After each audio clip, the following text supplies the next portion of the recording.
Welcome to the Combative Nerds Podcast. Join us while we break balls and try to outwit each other at every turn while debating all things nerdom and trying to make sense of this world. Look, I'm not gonna lie, it's a Herculean task and I'm not sure we have enough brain power to do so. At the very least, we can laugh and offend each other through the process. Thanks for sharing your day with us. Now on to our show.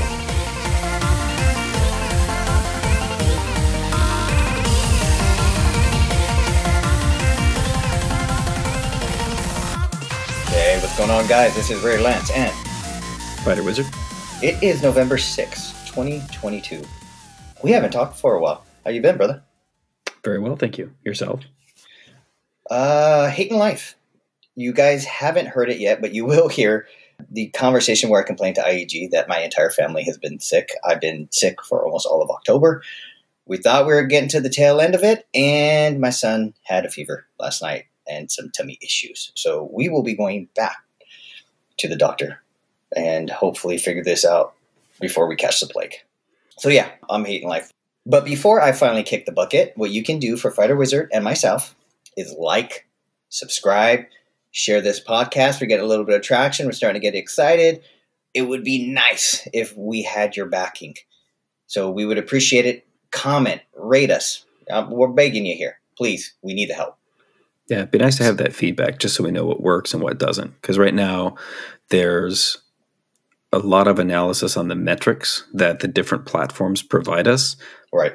But that only gives very broad strokes. And the more detailed feedback, we're recruiting from our friends that listen to it because that's the only outlet we have since we have no comments. And that's going to be biased, right? So you always have to take it with a grain of salt. Are they trying to hurt my feelings? Are they not trying to hurt my feelings? Well, at least the ones I can't ask my wife what she thinks of the podcast. She's not going to give me a fair assessment. My friends are assholes, you included. So I always get very clear feedback. Really? I only got good feedback from one. But neither here nor there. Please, we would like to hear from all of you if you could spare us the minute.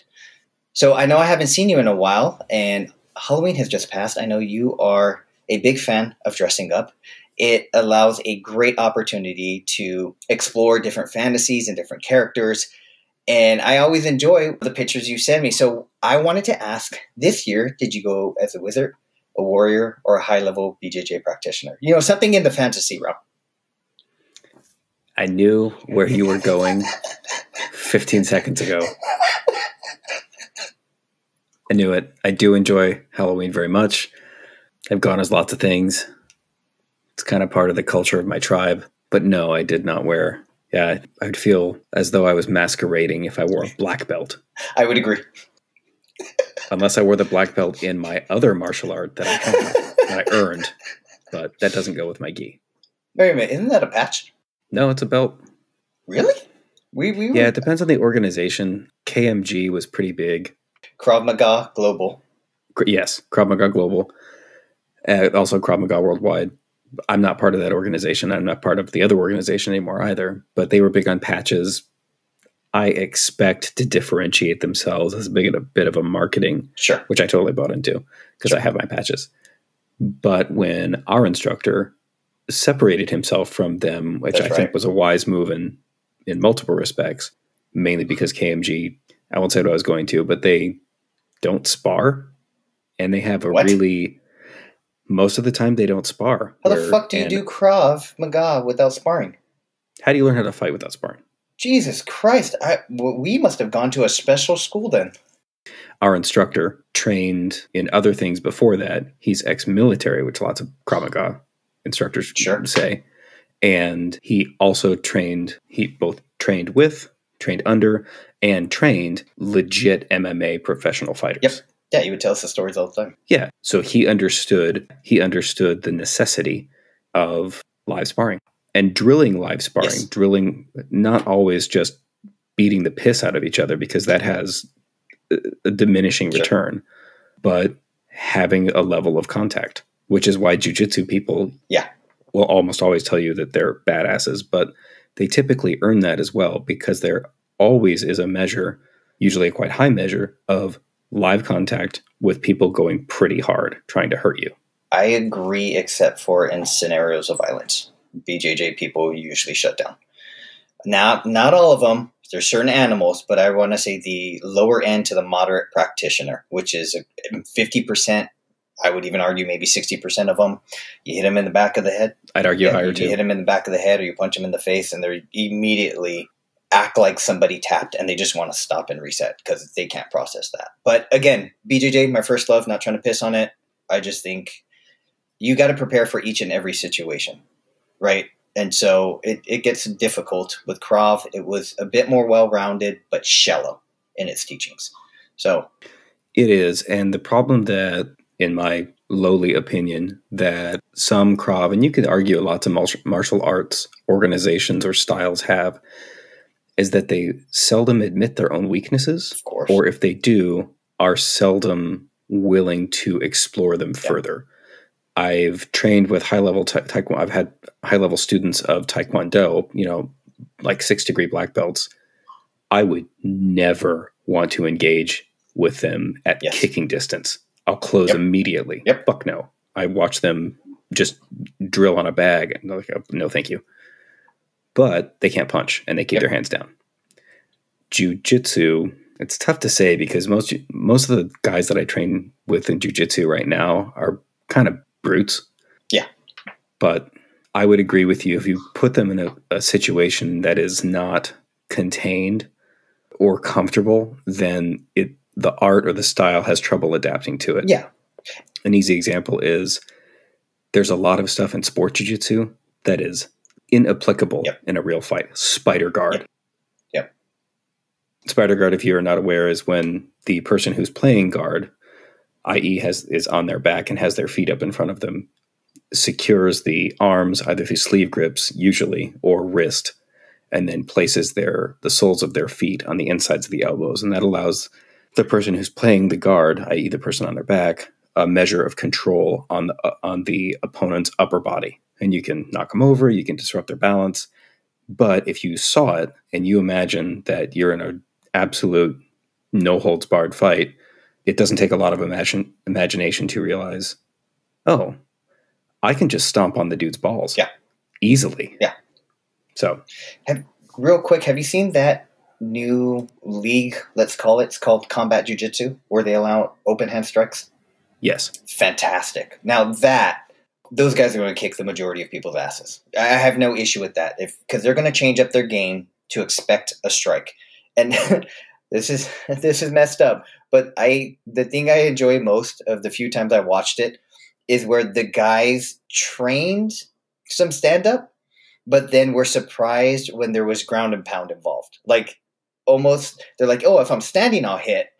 But the minute I hit the ground, they're 100% jiu-jitsu brain, and they're doing something that just exposes them, and they get cracked by the savage that they're fighting. So I think it's great. Taken to the next level. Now, this organization is a bit loose, but about 10 years ago, there was a YouTube channel for very good reason that eventually became illegal, if it wasn't already. The YouTube channel was called Felony Fights. Oh, no, I've seen it. Yeah, we've talked. Oh, yeah. Yeah, we have. So that was a very good example of if you have someone, even untrained, who is just willing to commit violence, an unreasonable amount of violence to his opponent, because it's universally men, they have a pretty good leg up on the fight already. And you see dudes get legitimately injured. Yeah. I saw one where it took place in the LA River. I imagine most of them took place in just, Barstow or some other country. But this one was in the LA. This one was in the LA River. And two guys about equal size, both, almost all the fighters who ever fight get very tired very quickly, which is true. Yeah. It's an amazingly energetic and draining activity. But one guy was just not having any of this fucking back and forth fighting bullshit. He knocked the other guy to the ground and dropped both knees on his jaw, full weight in the air, down on the guy's face. And it broke the guy's jaw. You could see it, and the guy's just moaning on the ground. I think the other guy who just won got up. Fight's over. Yeah, I think that was a Mortal Kombat finishing move. I'm not surprised. Sounds about right. Big side note, Mortal Kombat, like if you look at the fatalities now, holy shit. Yeah, graphic. I was in an arcade yesterday some child's birthday party and my daughter was invited, so we went. Very cool. Nice. But they had Mortal Kombat 2, and I'm not going to let my daughter play it because she doesn't need to see that yet. Sure. But just cartoonish. And when Mortal Kombat 2 came out, we were like, oh my God, you can rip someone's spine out. Yeah. But now when you look at it, like you can, X-ray and all that. Well, we got involved with the combative side of our discussions, which me and you can talk about, but that is not why we are here. We are here because we wanted to discuss whether or not graduate school was worth it. And FightterWizard kindly thought of this idea, and I was like, yeah, let's explore it. Now, because of the low percentage of people who actually go to graduate school, we want to make this relatable to people who are not in graduate school. So we want to give you kind of an idea about it. Neither of us are snobs. We just happen to go. We want to make sure that we have just a high level of college is just as important. Business experience is just as important. Life experience. The majority of my mentors growing up had no college education. So this is not a upper class, ivory tower discussion. This is about two guys that just happened to go to grad school and what was involved. So I just want to make that clear off the bat, make that disclaimer. FightterWizard, got some stats on grad school for us. Sure, yeah, and I would second what Raiderlance just said, except that I'm a bit of a snob, sir. Excuse me. Well, you're the smart one. I just got in through affirmative action. I made FightterWizard very uncomfortable with that statement, mostly because it's true. All right. I have no riposte. So there are a few stats in fact, there are many stats out there that seek to answer the question, is grad school worth it? But when you break that question down, there's a lot of ways to say what is worth it. Is it financially worth it? That's usually the one that's sought to be answered. Is it worth it from an emotional standpoint? Is it worth it from a sunk cost standpoint? Usually time. Got it. But also money, depending on what degree program you have. I believe that Raider and I both went to the same school for our graduate degrees, correct? Undergrad. For undergrad. You went to my school for undergrad. I went to your school for graduate. Oh, yes. Yes. I'm sorry. You're right. Yeah. I thought that you'd gone to the law school there, but I was... No, it wasn't around back then, and I wouldn't have gotten in. I don't think I would have gotten into my school right now either. Gee, yeah, that's crazy. So the easiest way to break that stat down is, first of all, the rarity. I believe, and this is said with all the weight of I believe, I've read before that approximately 10 or less % of people have an advanced degree, usually meaning a PhD, which is what I have. I have a PhD in biomedical sciences with an emphasis in retrovirology. So Oh, yeah. Quick aside to that, I ended up finding a stat on census.gov. So it's pretty official. Oh, nice. 13.1% of Americans have a master's, professional degree, or doctorate. So we should deduct the master's out of it. I know, right? No, so about 13% if you include those three types of degrees. Professional degree, just real quick. MBA, some what other professional degrees are there? Some people say that the Juris Doctorate is professional degree. Right. And I don't know which of those is correct because, of course, specifically it is, or technically it is a doctoral degree, but I don't know which category it falls into when it's discussed in these statistics. Right. Regardless.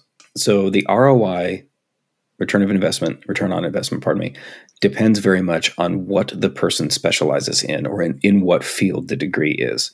Right. And this kind of is not very surprising. The largest ROI, which apparently is above $500,000 lifetime, in the first pharmacy, is for an MD, a nurse, computer science, engineering, the right type of engineering, I should say.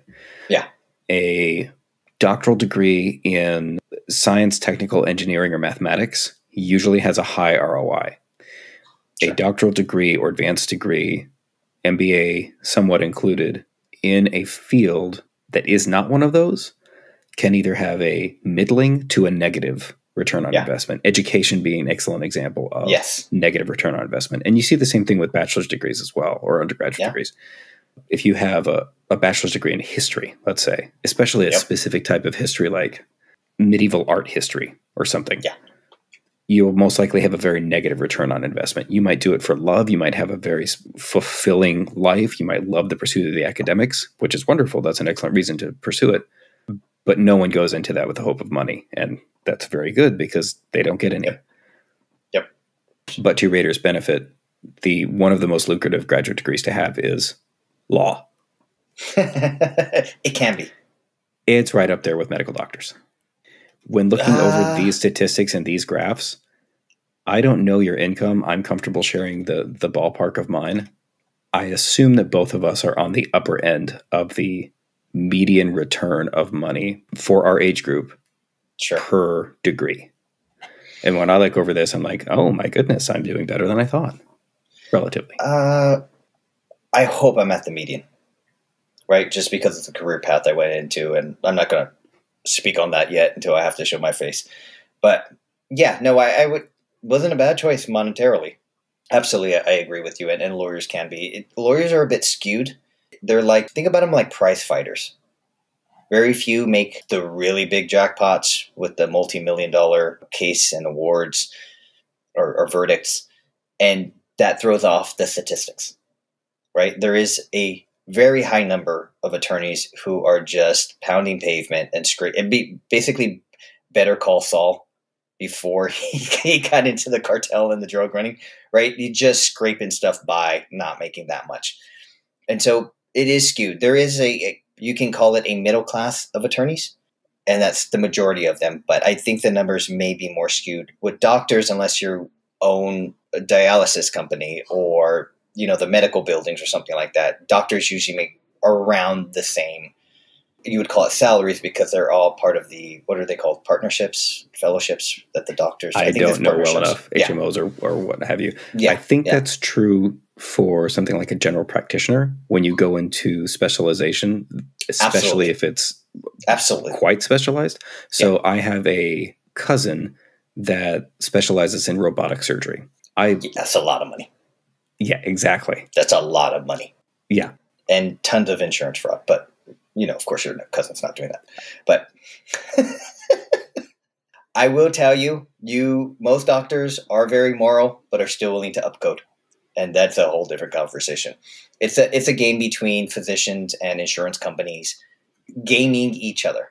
But that is a different topic. We're getting far afield, and we got a lot to cover. So to add on to FighterWizard's statistics, I want to talk specifically about attorneys and how they are a problem, because there's a lot more than I thought. So the American Bar Association says there are about 1.1 million lawyers practicing who are active. Active means that they have a current bar card for whatever jurisdiction, meaning state, that they're practicing in. That means they're roughly 0.36% of the total American population. Now, that is active. There are attorneys who are retired or became judges, so they would be called inactive, or people who just, I don't know, it's mostly going to be women, but don't want to be an attorney while they're raising their kids, so they go inactive on their status, and then they'll go active again. Active basically means is you're doing your MCLEs, your classes, courses, credits to stay relevant and up to date in the law. But what's an MCLE? So MCLE stands for Minimum Continuing Legal Education. So it's essentially supposed to keep a lawyer up to date for the specific laws and general stuff like elimination of bias. I think there's like an addiction and abuse course that we have to take. There's ethics course that you have to take every cycle of reporting. So, and in other words, there's too many attorneys, and we should stop these bastards. So based on your statistics, 1 in every 300 or so people I meet is going to be an active attorney? Yeah. Okay.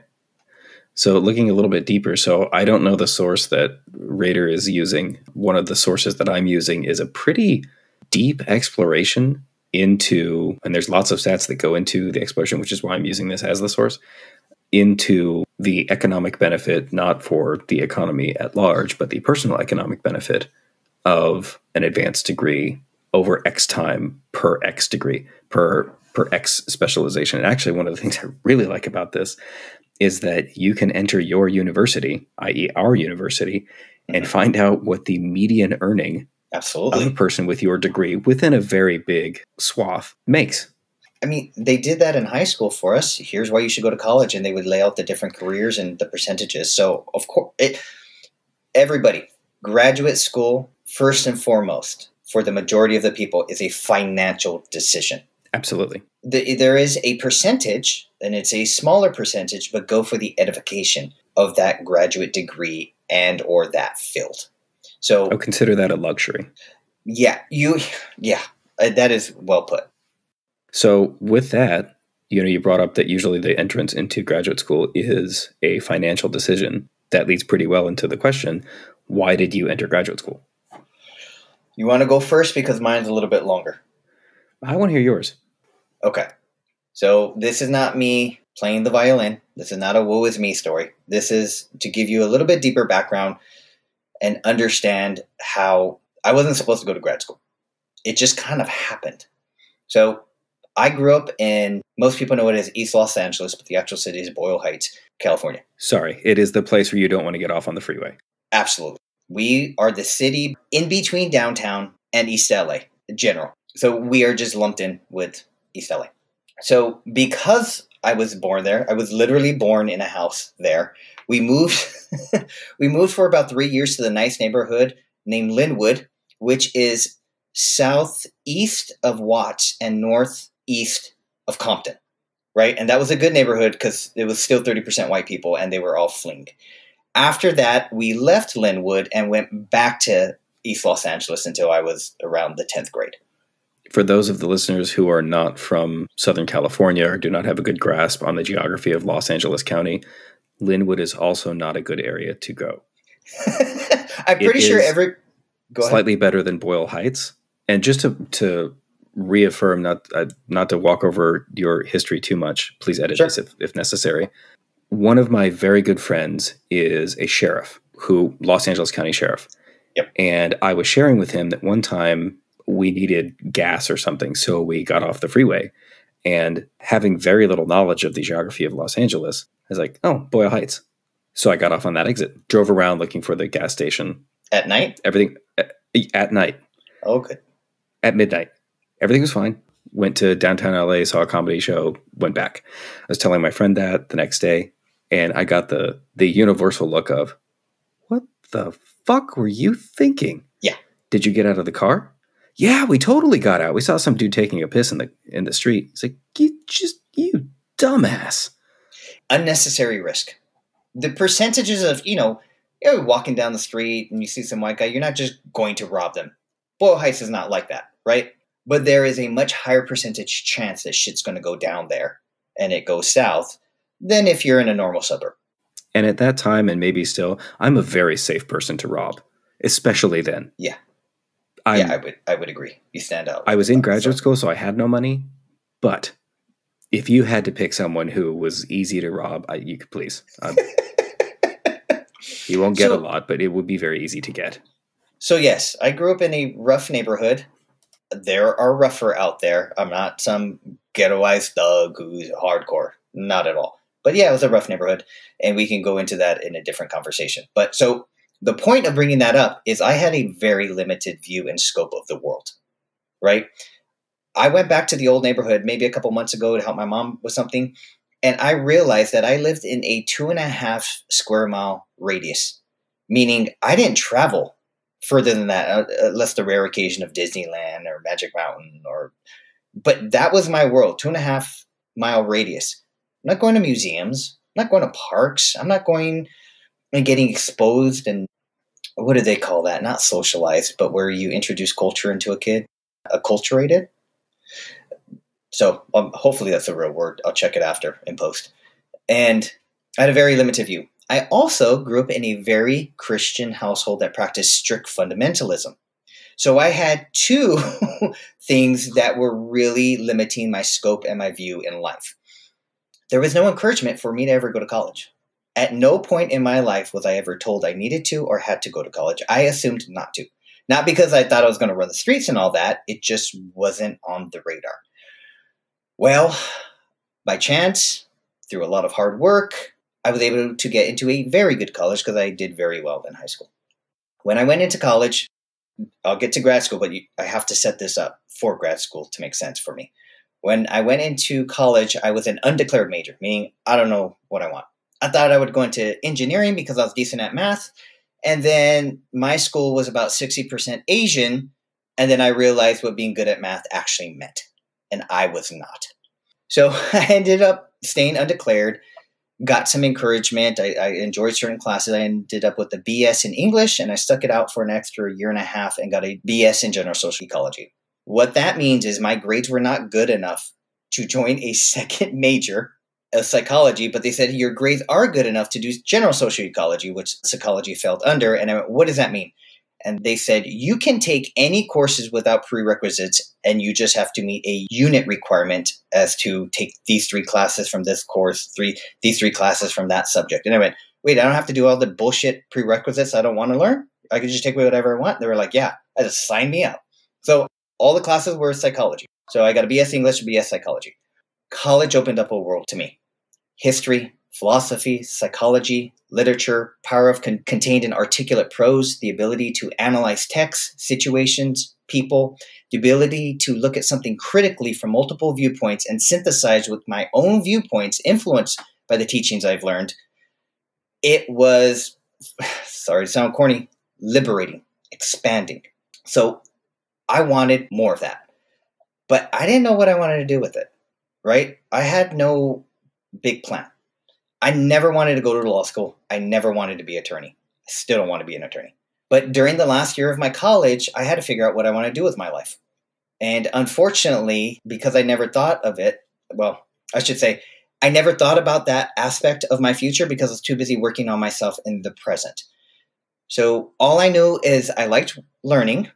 I didn't want to stop expanding my mental capabilities. And I wanted to get a career where I could provide for myself and my mom. So I had 4 options. I could go to graduate school to be an English teacher. I could go to graduate school for psychology and become a psychologist. I could go to law school and get a Juris Doctorate. Or I could enroll in the JET USA program and teach English in Japan. And that's actually what I wanted to do. I wanted to peace out, go to Japan, live on a mountain, and live out the ending of Ryu and Street Fighter 2. That's what I want. In a parallel universe, I really, really, really want to know high school English teacher Raiderlance. Oh. Probably would have my favorite stories ever. I also don't know if your career would have lasted longer than 6 months. Yeah, I either would have gotten thrown out and fired from beating up a student, or it would have been something like Stand and Deliver with Jaime Escalante. Thank you for quoting such a timely and relevant movie. Es calculus. So I get to do that. Screw you. That was literally from my neighborhood, literally the high school I was supposed to. Well, I think they were in Garfield, not Roosevelt. That was one of the high schools in my neighborhood. So, all right. So I had a dilemma. How did I figure it out? Graduate school for English. I respect literature. I appreciate literature. I do not love it. I'm not good at reading it. I didn't want to make a career of it. I did love psychology, and I wanted to make a career in it. I was encouraged to go that route. But at that point in my life, I felt I was too immature and I was too ill-prepared to deal with the heavy, gut-wrenching aspects of abuse, mental disorders, and other people's pain. I kept on imagining trying to work on myself and become a better person and fix some of the bad wiring I had. And then I would go to work and hear people discuss hell on earth that they were experiencing. So quite honestly, I was selfish. And I said, I'm not going to do psychology because it's going to derail my progress. Law school was also an option. Here's the way I thought about it. I wanted to work on developing my analytical skills, learning to issue spot and problem solve. I wanted to be able to logically organize and outline arguments, practice compartmentalization, draw logical conclusions, and communicate effectively, which is all the things that going to law school would afford me. But I wanted to do the JET program because I wanted to be in Japan. So I did my due diligence. Sorry. You want me to continue the story? Or do you want to get into it? Oh, absolutely. I think I know several reasons why you'd like to go to Japan. No, not the Japan. Why I entered grad school.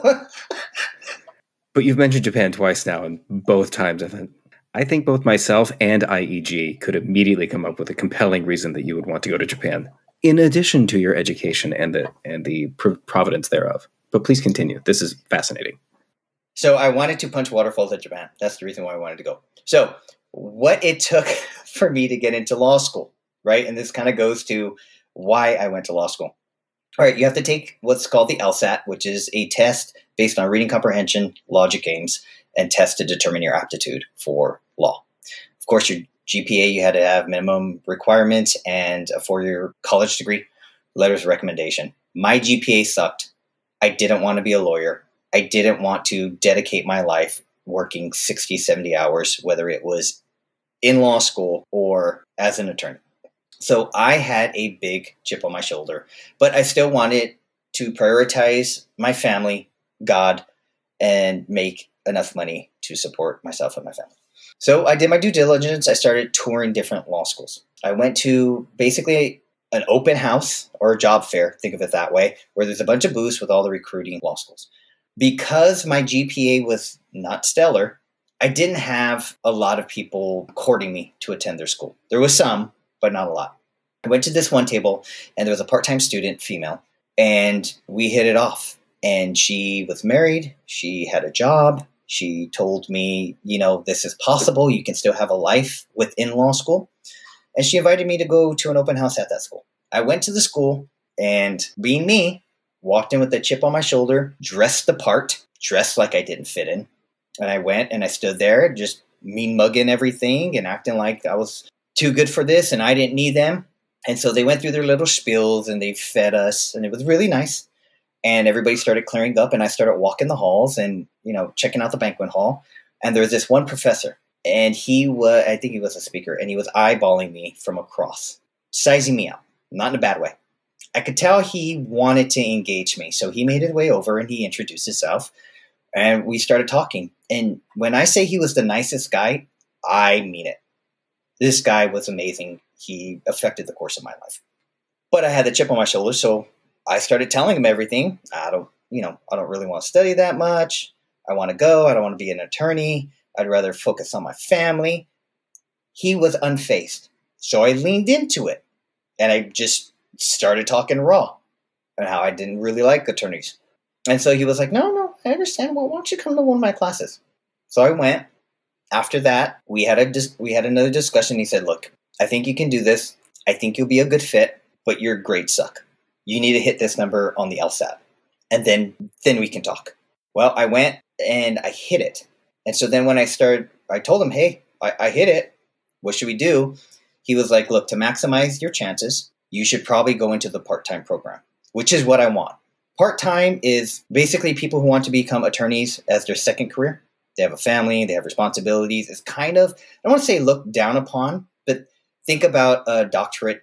Maybe I'm wrong. Think about a doctorate program where it's like a 4-year intense and then there's a 6-year part-time, right? The 4-year intense are going to be the more serious students, at least subjectively, the way people look at it.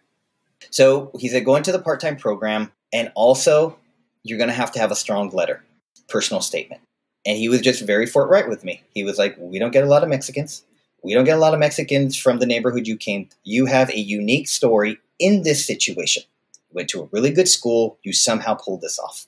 Write about it. So I did all that. Found out he ended up being the vice president dean, or right under the dean of the school. So he had some weight. I got into a couple other different schools, and they gave me larger financial packages, which means more scholarships. So I called this dean and I say, hey, yeah, I'm getting courted. This is a huge financial situation. I'm going to be paying all for it. I've never had a serious job before. I got to get a serious job to pay for it. He said, I understand. He gave me some good words of wisdom saying that at this stage of your life, it seems like a big number. He goes, at my stage of life, it's inconsequential, the number you're talking about. And so I don't want you to make a decision in the present because you're not looking at the future. Good man. Undeserved kindness on his part.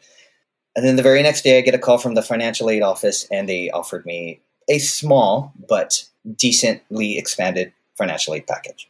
So maybe he even pulled a couple strings. God bless that man. But I still want to go to Japan. I was at the gym working out, my weightlifting gym, and there's this veterano there, me, an old homeboy who used to bang or used to be from the neighborhood, but stopped. And so I start telling him about my dilemma, and he just looks at me and he goes, dude, you're stupid. What? I just told you all the problems. He goes, do you know how many people I know, how many people are locked up? what they would do to be in your situation with that option right now, don't fucking waste it. Yeah. So I looked at it through that lens. I looked at it as realistically, if I would go to Japan just for a year, get it out of my system, I might not have gotten back in that law school. They may have not given me another opportunity.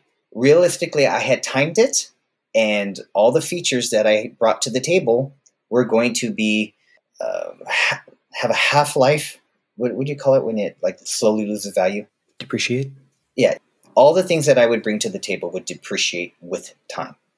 It was either strike while the iron was hot, or I may not have the same option. And I sure as shit would not have gotten into as good of a school because it was on its way up. So I took my shot. And I told myself I would do Japan after law school. And that was the plan until my wife fucked it. So that is my graduate school story. Sorry for talking so long. That's amazing. Oh, wow. That's fascinating. That's a really interesting story. Thank you for sharing it. Yeah, of course. Please feel free to edit this out. But one of the things, or not, one of the things I really enjoyed doing this podcast with you for is that, and we've been friends for a long time, and I think it's fair to say that when you fight someone, you learn who they are very quickly and on a deeper level than most. But learning the history of you, one of my good friends and a man I've known for a while, is a wonderfully positive experience. Thank you. Same. That's a great story. That's just a great story. And I already think very highly of you, but it just serves to reinforce my opinion. Thank you. That's fascinating. I don't want to follow it up with my story. Well, I'm sure yours is just as good. It's okay. I do feel like it is a bit unique because I shouldn't say I didn't go for the money. It was a factor, right? The financial aid, and how good of an income I can earn after it. Just how the stars aligned. No, please. I'm sorry. Go ahead. Oh, sure. But I wanted to go to get my brain right. And I really feel that even if I had not passed the bar and became an attorney, I would still value my education just as much as me being able to practice. If I had to get a 9 to 5, not in the law field and all that, I would still feel fulfilled by my decision to go there because, man, it changed my brain. In the good way, organizing stuff, extrapolating stuff, taking the emotion out of it where you're analyzing the situation. Like Boyle Heights, a lot of that's just emotion. Religious, that's just spirituality and emotion, right?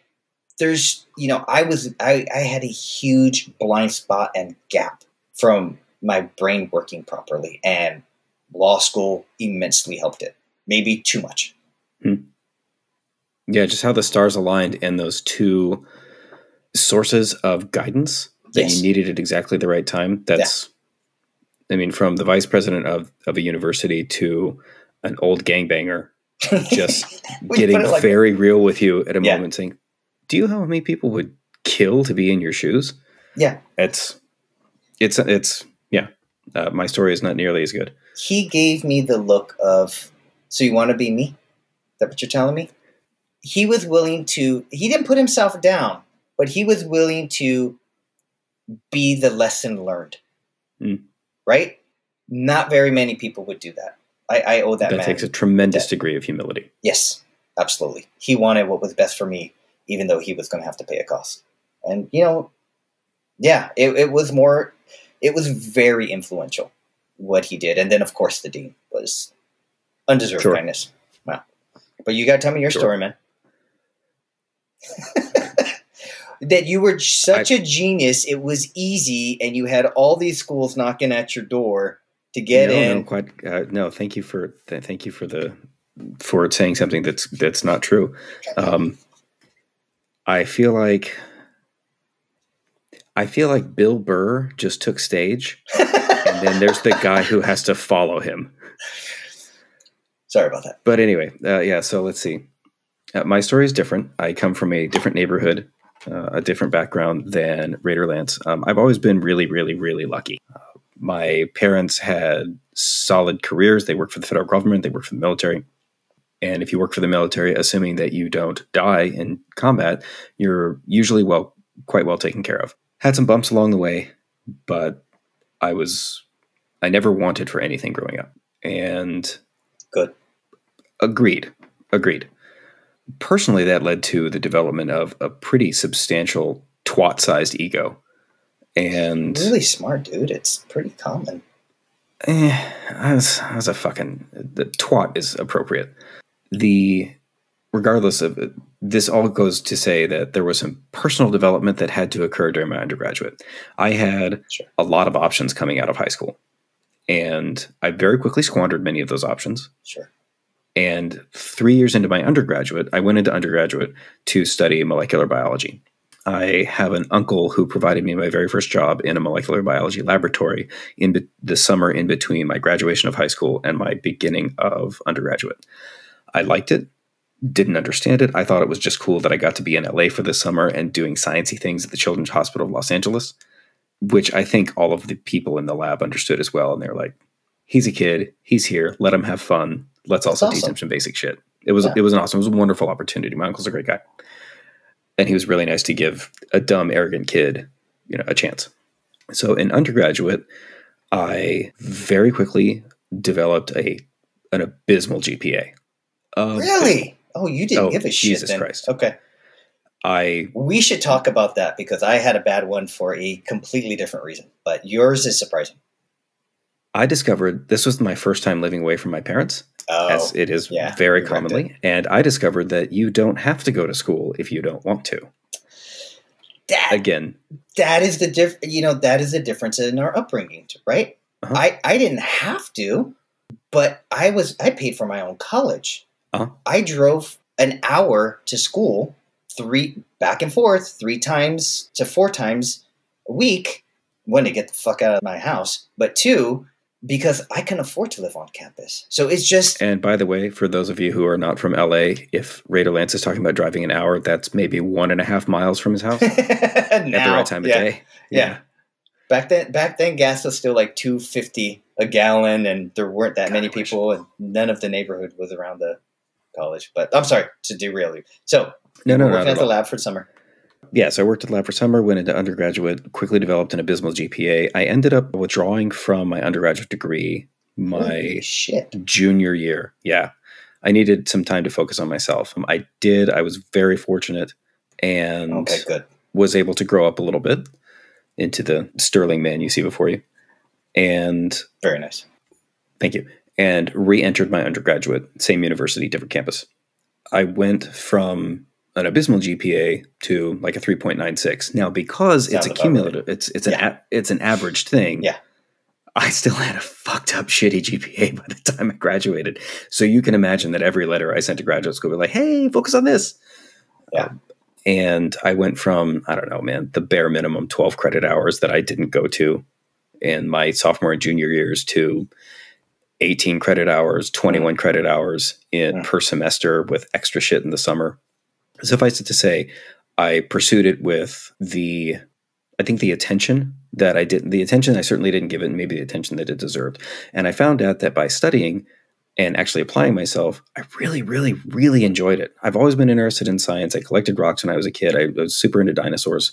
I think every kid's into dinosaurs.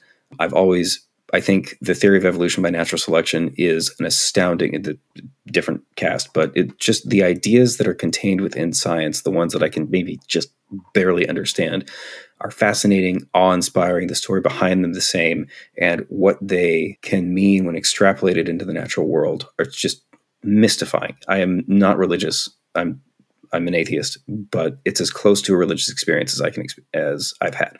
I understand. So, one of the 2 things that convinced me to enter graduate school was just the coolness, those moments where you have in your education or your life, not just your education, where you just sit back and like, holy shit. And one of them was my very first cellular biology class. I think I was still a junior technically in college, undergraduate. And the very first lesson of the very first class, the professor drew out on the whiteboard or chalkboard, whichever one it was. Oh, shit.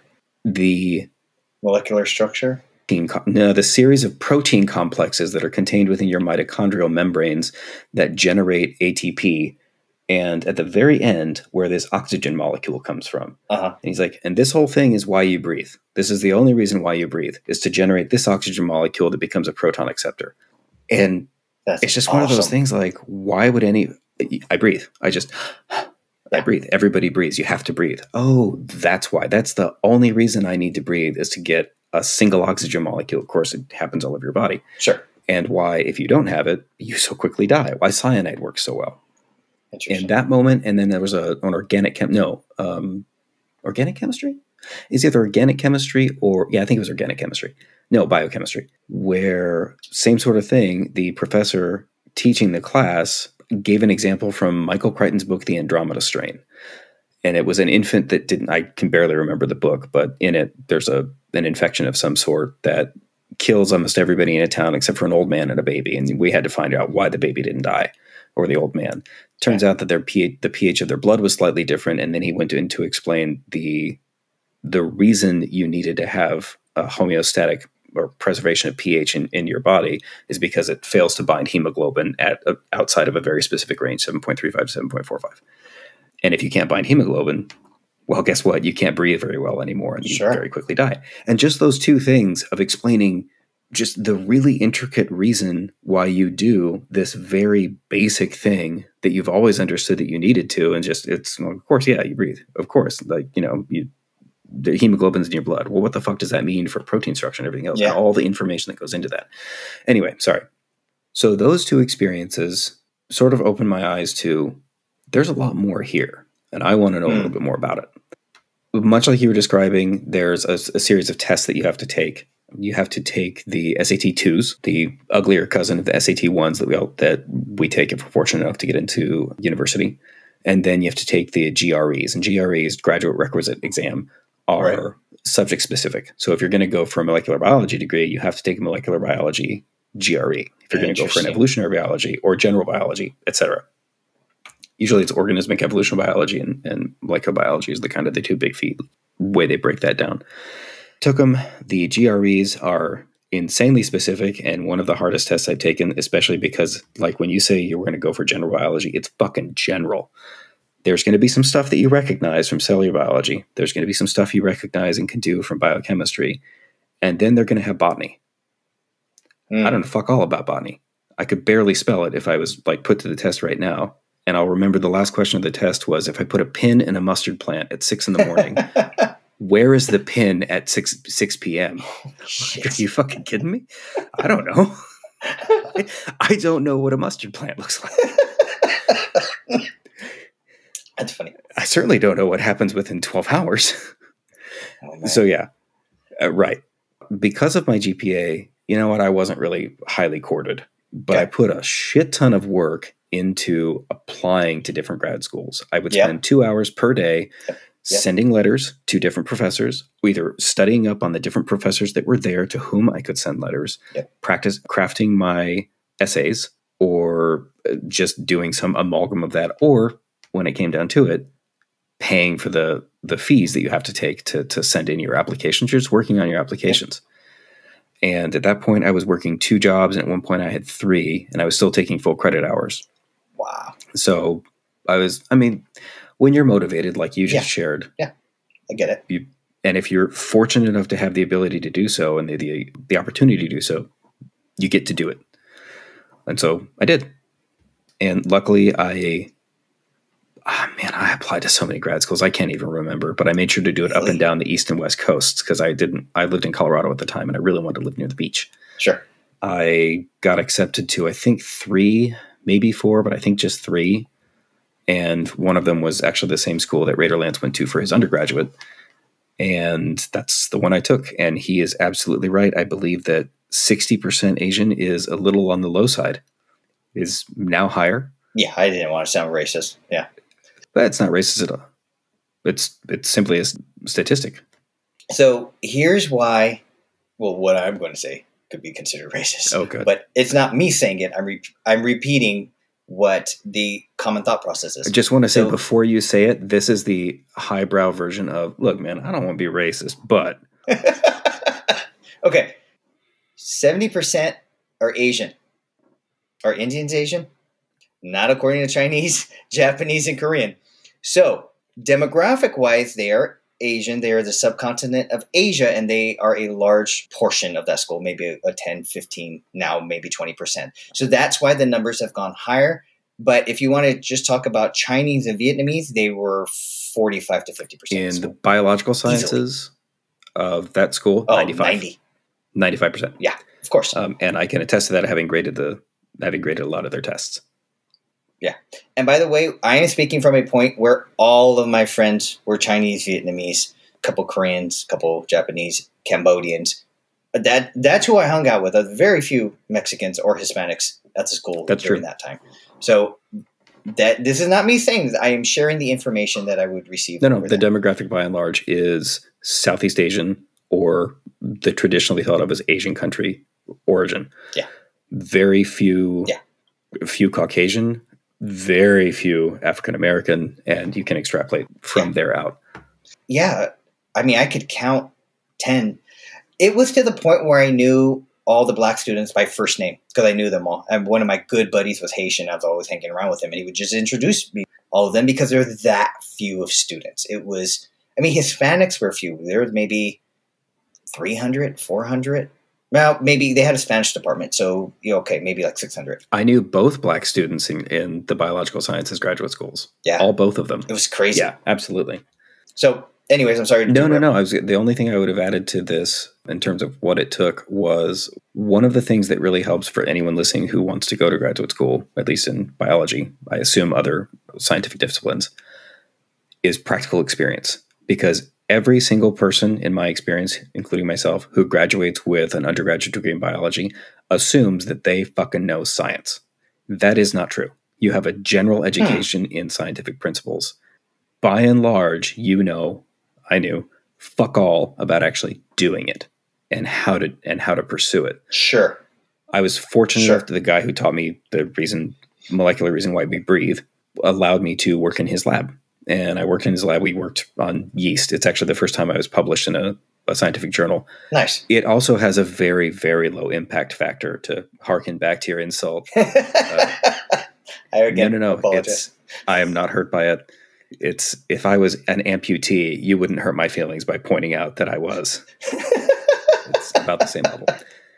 But it's that practical experience that, along with just absolutely flooding other people's emails and inboxes with please listen to me and listen to my questions, that I think maybe atoned for my toilet level GPA. And that's all I'll say about that. Okay. Let me ask you, we could take this in two different ways. Okay. One, what was your overall experience? Or, and this is maybe more centered around me, did you feel like you belonged? My overall experience was good. I would do it again if given the opportunity. Did I feel like I belonged? I will say yes, until I had an excellent experience my very first semester I guess it was quarters. My very first quarter in school. Much like I just said, I thought I was pretty fucking good at science. I thought I was hot shit, got my degree. I worked really hard for it. I made up for the fact that I was a shitty student. I worked in a lab. I knew my way around a pipette. I'm ready to go. And when you rotate through a PhD program, at least the one similar to what I was doing, you will do what we called rotation, which means you work in a principal investigator's, a professor's lab for them for a period of 2-3 months. And you do that 3, possibly 4 times. And you learn, do I like working for this person? Do I like this research? Do I want to stay with them? And of course, they're essentially interviewing you the whole time too. And the first guy I worked with, all my other ones were taken. He was nice enough to let me rotate in his lab. I worked my fucking balls off. I have slept at that lab doing work. Sure. I worked minimum 10, usually 12-hour days. I worked on Saturdays. Sure. I hated every single second of it. Every single second. And when it came time, at the end of every rotation, you present your work. It's very common, and I'm sure lots of things, to present your work. It's the bread and butter of most research programs. And I gave a bad undergraduate level presentation of the work that I had done. And it was very clear and it wasn't to him. I gave the presentation to him, and they said nothing in the lab meeting. And so I thought, oh, okay, all right. Felt a little shaky, but I guess I'm good to go. No one said anything. And then I gave it to a panel of 3 different professors. It was very clear to all 3 of them that I didn't know what the fuck I was talking about. And when I was questioned on anything, I couldn't answer it. And it was humiliating. It was absolutely humiliating. And one of them was not shy about like sinking her teeth in, and rightly so, and humiliating me in front of this small group. I was in front of a few students, peers, and these professors. And I walked out of that room and just sat down and had a cigarette. At the time I smoked, and realized, holy shit, I don't know anything. I don't know nearly enough. I've been doing this wrong for X amount of months. And it was that experience that sort of primed the pump for everything else. Interesting. And after that, I didn't ever feel like I fully belonged. I always felt like I typically will feel that I'm the least qualified in any room I enter. And I felt that way frequently in school. So no, I will say that no, I'd never felt like I belonged after that experience. So question, you clearly put the hours in, you had the dedication. What was the miscommunication, or what did you miss there? In other words, just because you're there and putting in the hours doesn't mean you're understanding everything. I get that. 100%. Was it you didn't have that type of knowledge? They didn't guide you on what you should be focusing? No one showed you how to do proper research papers? What tools were you missing, or did you just not care enough? I'll say all the above. No, I cared. Oh, wow. I'll say all the above. I didn't know how to read scientific literature that well. I didn't have the level of knowledge I needed to understand the basic science. Like most people don't understand, or don't know, at least maybe not understand, but don't know the structure and names of the 20 amino acids. Okay. That our bodies use. There's others, but the 20 of them that our bodies use. And it was a question in the first class of that quarter, like, do we need to know all of these in the structure? And the professor's like, you're trying to get your PhD in molecular biology. Yeah, you need to fucking know them. I did something similar in law school, my first. Yeah. Yeah. Yeah, you got to study, memorize, asshole. Yeah. Like, yeah, you need to know it. We fully expect you to work 50 to 60 hour weeks. Like that is... for not much money. So, yeah, it was all of the above. I had a very similar experience. Again, I didn't want to be an attorney. And I had an attitude that I was only willing to work so much at it, which is horrible to go into any endeavor, much less law school, much less eventually have to prepare and test for one of the hardest tests for bars for the state, meaning California and New York. California and New York are usually the hardest bars. But here is the little tidbit of advice I would give to people. And FightterWizard spoke about this before, of wanting to be a scientist and knowing about science. 2 different things. Wanting to be an attorney and knowing how to operate a law firm, 2 completely different things. Mm-hmm. Knowing how to play the politics, the networking, the organizational skills. There's so many tools that there is no class for to teach you when going into an endeavor like this. So I had none. I was at the worst disadvantage. I would have never done well in law school because I didn't know that you went to the upperclassmen to get their outlines that they were sharing with all their friends. My daddy wasn't a judge who would call and do certain favors because I was on my 4th DUI but still wanted to take a phone call. I wasn't the one who got married to a high-power attorney who donated time, energy, resources to the school. And I am not digging on these people. Maybe the one with 4 DUIs. These were all my friends, and they were all helping me out. I would not have made it with them. But you need to understand there's a culture, politics, etiquette, and networking involved in any graduate school you're going to go into. And that's something, if you don't have a mentor or guidance while you're in college, identifying where you want to go, it's not something you want to learn your first year in graduate school. So that would be my only advice. So my overall experience, completely positive, one of the best experiences of my life, even though I had everything going against me, including my attitude. It was all amazing except for meeting my wife and getting married. Other than that, I have no complaints. Your wife is a lovely woman. She doesn't deserve that. I know you're just giving her shit. No, I'm not. She wrecked Japan. I'm never going to punch waterfalls. Like I was almost there. And go run the bathtub and start swinging away, man. It's not the same. I'm old and fucking.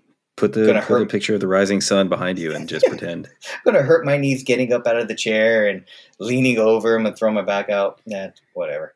Yeah, sadly, that's true for both of us. Jiu-jitsu and combat sports do absolutely nothing for your body's ability to heal itself. Yeah, same with weightlifting can be good, but I found that in conjunction, weightlifting for a decade and then doing martial arts for a decade was the dumbest thing I could have done, other than getting married. It has to be done in a Yo-Yo Ma symphony level execution to not completely injure yourself. So I will not work out the same day that I do jiu-jitsu. Oh no, God no. Before, but I can't work after. Yeah, no. And right now, like my knees hurt. Yeah. I trained 10 hours ago. Yeah. And that's just from guard playing and guard passing. You know how tires have like an expected mileage you're going to get out of them? Yeah. So do our ligaments and tendons. Yeah. The only thing is we don't have that thing on the side of the tire that tells us or when we're buying it. Yeah, so, you just feel the bones rub together and you're like, my tread's gone. Yeah. So I'm sorry, go ahead. So you said your overall experience was overwhelmingly positive, and I think you touched on what, so you can take this two ways, but like what grad school provides as an experience overall, and then what it provided you later in life. Sure. So my question to you is, what do you think it provided you in the moment? In the moment, I got my brain to work properly. I don't know how to explain this. Okay. Thinking like an attorney is learning to think logical, issue spot, and convey them in a legal manner. So I had my English degree. I knew how to write. When I went to law school, I got D's and I think I got an F in writing. And I was like, what the hell are you talking about? I know how to write. I didn't know how to write legally. There's a format called IRAC, issue, rule, analysis, conclusion. And it's just a regurgitated process, which is shit. And that's why no one can read legal opinions. But from a logic standpoint, from issue spotting and then doing a quick analysis to make a conclusion whether it is appropriate or whether you can distinguish it, it's fantastic and it should be used. It is a very concise, logical widget to be applied. I didn't figure that until I graduated. Because you have to take a bar prep course. And they drilled you on how to do that. Think about jiu-jitsu. You know you're supposed to do your drills so that you can become extremely efficient and good at a maneuver or submission? Of course. Law school doesn't drill you. The bar prep course drilled you. Now, most people are smarter than me or had hookups so they understand how to think and they would drill within it. I didn't. Everybody loved me. I was cool with everybody. I wasn't a threat to anybody. But I didn't know what I was doing. And a few people hooked me up, helped me out. I wouldn't have graduated without them because I had no idea what I was doing. I'll give you another example. Let's say there was a shooting and they want to be brought up on murder or, well, I doubt it'll be manslaughter, but let's just say, manslaughter. And then there's the argument of self-defense. The way my brain works and worked is I would read the facts, I would interpret stuff, and I would be like, no, that was self-defense. So in my essays and my answers, I would just go talk about the facts and then say how self-defense was the correct answer and the proper conclusion. And I was told multiple times by professors nicely, it didn't sink in. No. You're supposed to talk about all three. You're supposed to do your IRAC for murder, your IRAC for manslaughter, and your IRAC for self-defense. Meaning you need to discuss murder and why it's not appropriate and how you can distinguish it or how it fails to meet the criteria. You need to do the same for manslaughter. You need to do the same for self-defense. Simple tool. It's so easy. I just explained it in under a minute. I couldn't do it because I didn't understand it. I was doing what was right to me. Well, now my brain works properly. I can have a discussion that's completely ridiculous and extrapolate something, kind of like I did with IEG about whether She-Hulk was woke, and I can just break down each segment and each portion, and I would have never been able to do that but for law school. Having had conversations and arguments with you over the course of our friendship, I can attest to your ability to analyze and break down arguments because you have analyzed and broken down arguments from me that are not only factual, demonstrably so, and you still point out, yeah, but is it real? Did you, I mean, because if you look at it like this, I'm like, look, motherfucker. Yeah. Stop doing that shit. The gum argument. Yeah. People think I don't want to say it's not tactics. I don't want to say it's not ploys to always be right. You can use certain tactics when it's not appropriate, but the other person may believe it, so you can use it. I try to not do that unless I'm smiling and fucking with you. You know what I'm doing, right? But it is a better way to process the world. It vulcanizes the person utilizing it, which is very beneficial with limitations, right? At the end of the day, you still have to pull out, we're all human. You need to show some empathy. You need to be understanding. Yeah, fuck that. People go to that. You should go to that first. You should be able to look at politics that way. You should be able to look at racial inequities. You should be able to look at finances from a very objective standpoint. It is much cleaner. And then once you're done and you can decipher what is real, what is not, what is a good argument, what is not, then you can color it in with your emotions and your opinions and your background and your culture and your religion and all the shit you bring to the table. But to start off with that, it's not productive. I've never seen an affirmative action advocate be productive when they start out with racial inequalities and white privilege and all that shit. Like, first justify whether that is factually based and the ramifications and the percentages of. Then you can get to your feelings. So I truly enjoy it. My wife does not. But yeah. I suppose that, so it sounds like the experience, well, maybe not exactly the same, but what you got from your graduate experience is similar to what I think I gained, which is, among other things, probably primary, I learned how to learn, and I learned how to logically address a question. Whether or not the question is good, that remains to be seen. But how to approach, in my line of work's case, or at least my previous line of work's case, it was usually a biological mechanism. How to approach that and say, how does this work? How does this piece work? How does this smaller piece work? How can I design an experiment that answers as best possible yes or no on this small piece? How do I extrapolate that small yes, no to a larger experiment into a larger question and thereby build up a reasonable progression of this mechanism, small though it may be, works this way. Here are the downstream effects that could possibly have. Here's how, and usually this is the end. Papers usually begin and end with, here's a big, awful problem that we want to solve and is what my research relates to. Then there's all the really tiny minutia and really difficult to understand graphs and jargon for the next X number of pages. And then at the end, it's, and here's how everything that I've done so far is, contributed to solving the problem.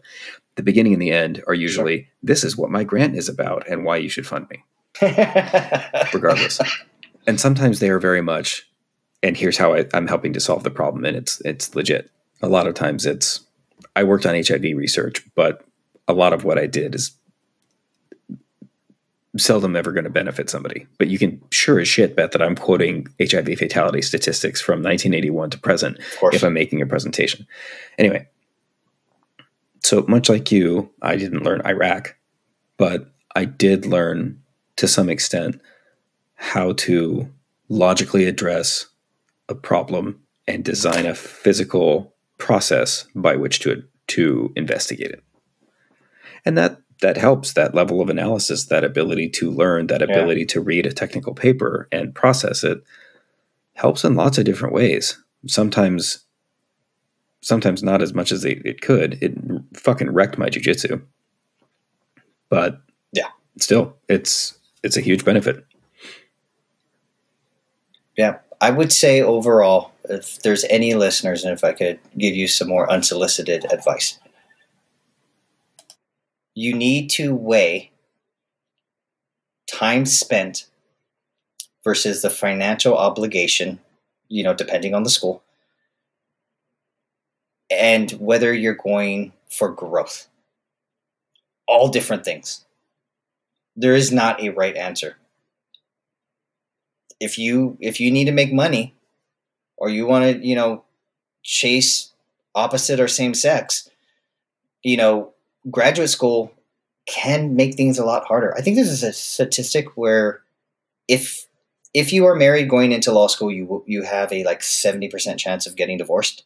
Whereas if you're not married by the time you go into law school, there is, I think, like a 30 to 40% chance that you're going to meet your spouse. I was just thinking of all the weddings I've been to, including mine, of people that met their spouse in graduate school, usually appear in the same program.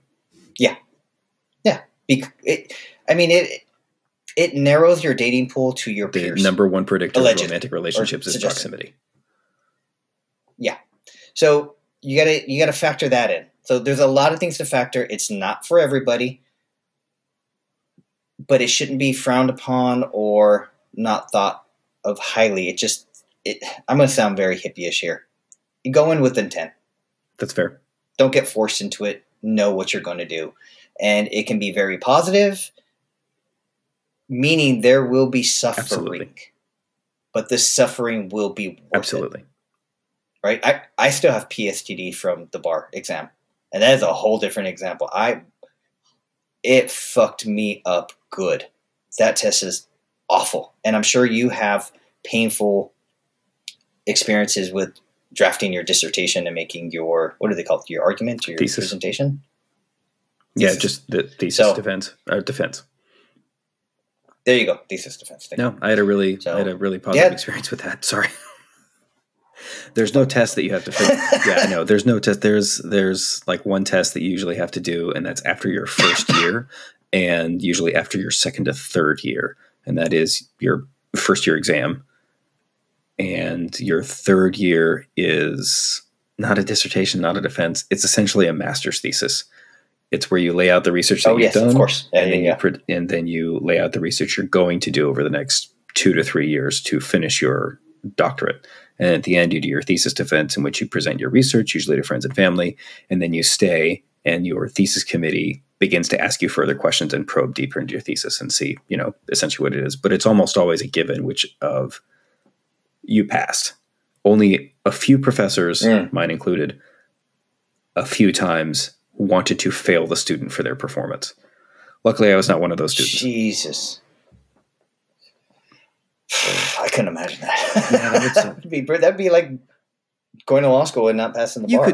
You'd suck for most people. Absolutely, 100%. And it took me like 4 or 5 months to write my thesis, so it wasn't fun, but yeah. Yeah. It's 272 pages. I wouldn't recommend to anybody. We have gone so on. I'm sure there might be one person, and it's probably a spouse, who's going to be listening 100%. To this. So we're going to wrap it up. Do you have any final words before? I think we both answered this in multiple ways, and probably explicitly so. But the final thing that Raider and I wanted to address was, would you do it again? Move to Japan. Oh, I'm sorry. Yes. Would you do it again? For me, the answer is yes. It's provided innumerable benefits to me, both socially and just through the natural flow of life. I did meet my spouse. And my life is more positive for it in many, many, many different quantifiable ways. That's awesome. I'm a hard no. I didn't end up in Japan. I ended up married with kids. If Japan had never been an issue. Now, if we could... Oh, my bad. Yes. Then I am very fortunate that I got my mind right. I married a wonderful woman who gave me shit kids. So, yeah, good times. That is such a you statement. I don't know what to tell you. It's just ingrained. That sums me up so well. All right, everybody. Thank you for joining us. And if you are willing to listen, we are willing to talk. Catch you later. Bye. That's it. That's our show. Holidays are coming up, guys, so we are going to be short on content this week. We promise to record some stuff and have some more content for you next week. Please do us a favor, like, subscribe, share this podcast so we can get some traction. Once I get around to it, check us out on our socials. Combative Nerds on Patreon, Instagram, Facebook, LinkedIn. You know the deal. Thanks for hanging out, and we'll see you next episode.